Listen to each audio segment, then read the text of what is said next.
Hola, ¿qué tal? Sean todos bienvenidos a mi canal de YouTube. Mi nombre es Isael Chavarría. Soy estudiante de la carrera de Ciencias Políticas y Administración Pública de la Universidad Nacional Autónoma de México.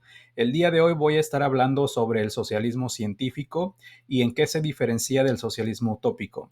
Además, cuáles son los principales planteamientos del manifiesto comunista. Así es que comencemos. El término socialismo empieza a ser utilizado en la tercera década del siglo XIX como respuesta a las grandes conmociones causadas por el proceso de la industrialización capitalista. El término aparece por primera vez en una publicación de la revista Cooperative en 1827 y se reconoce a Robert Owen como su precursor, ya que era una publicación que le pertenecía y que hacía crítica a las grandes industrias de Blake. Owen era consciente de la paradoja de la industrialización, dado que cita lo siguiente: Gran Bretaña, con los amplísimos medios con los que cuenta para crear una riqueza ilimitada y hacer de sus dominios un ejemplo de prosperidad y riqueza nunca vistas, es hoy un ejemplo evidente de pobreza, crimen, enfermedad y desdicha para la gran mayoría de su población. El objetivo de Owen era cambiar del sistema individual al sistema social, es decir, de las familias aisladas con intereses distintos a comunidades de muchas familias con un solo interés. Sin duda, la revolución industrial trajo consigo riqueza y prosperidad al mismo tiempo que causaba desigualdad social. Tanto así que Engels, en su visita a Inglaterra en 1845, observó que la clase obrera se había convertido en una raza totalmente aparte a la burguesía inglesa, que era la que poseía los medios de producción, y que fue precisamente esa desigualdad la causa del socialismo. La idea de que la clase trabajadora fuera la destructora del capitalismo y salvadora de la humanidad fue el eje político del socialismo. ¿Qué es el socialismo utópico?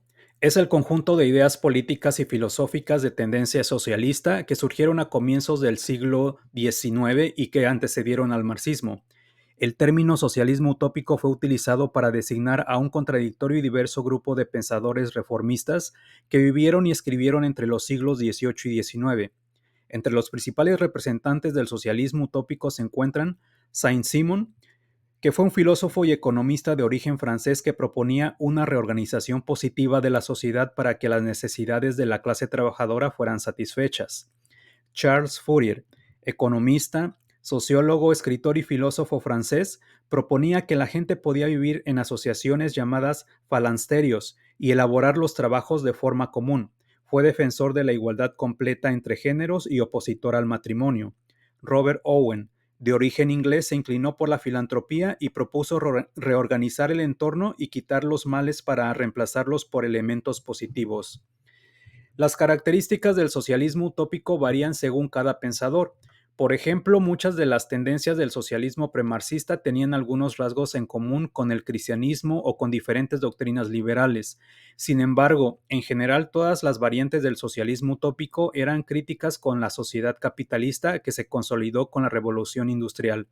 Además, no pensaban en la propiedad privada como un derecho natural e inalienable, sino como un fenómeno puramente histórico. El socialismo científico es un término acuñado por Friedrich Engels, un filósofo, científico social y periodista alemán, para distinguir su teoría del socialismo de otras formas predominantes del socialismo a mediados del siglo XIX. Es una ideología política que aplica el método científico al análisis de la sociedad y la política, con el objetivo de crear una sociedad donde la riqueza y el poder se distribuyan equitativamente. El concepto de socialismo científico tiene sus raíces en las obras de Marx y Engels, especialmente en su crítica al capitalismo y su visión de una sociedad postcapitalista. Argumentaron que el capitalismo no debería basarse en principios idealistas o utópicos, sino en un análisis científico de las condiciones económicas y sociales. Creían que este análisis revelaba las contradicciones e inestabilidades inherentes del capitalismo, lo cual inevitablemente llevaría a su caída y al surgimiento de una sociedad socialista. Y bueno, fue el socialismo científico quien sentó las bases teóricas para la práctica política.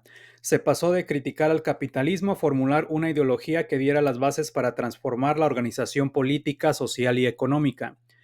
Estos planteamientos fueron expuestos en el Manifiesto del Partido Comunista en 1848, que mencionaba que toda la historia de la sociedad humana hasta la actualidad es una historia de lucha de clases.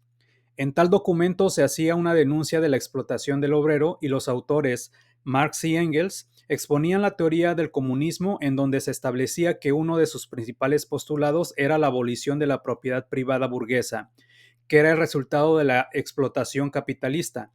Centraba su atención en que el proletariado era la clase revolucionaria y que el fin último era la conquista del poder político del proletariado y la revolución obrera. La democracia solo era una vía instrumental para alcanzar el poder político, según estos autores. Su objetivo era establecer la dictadura del proletariado y llegar a una fase del socialismo en donde la sociedad no se dividiera en clases sociales.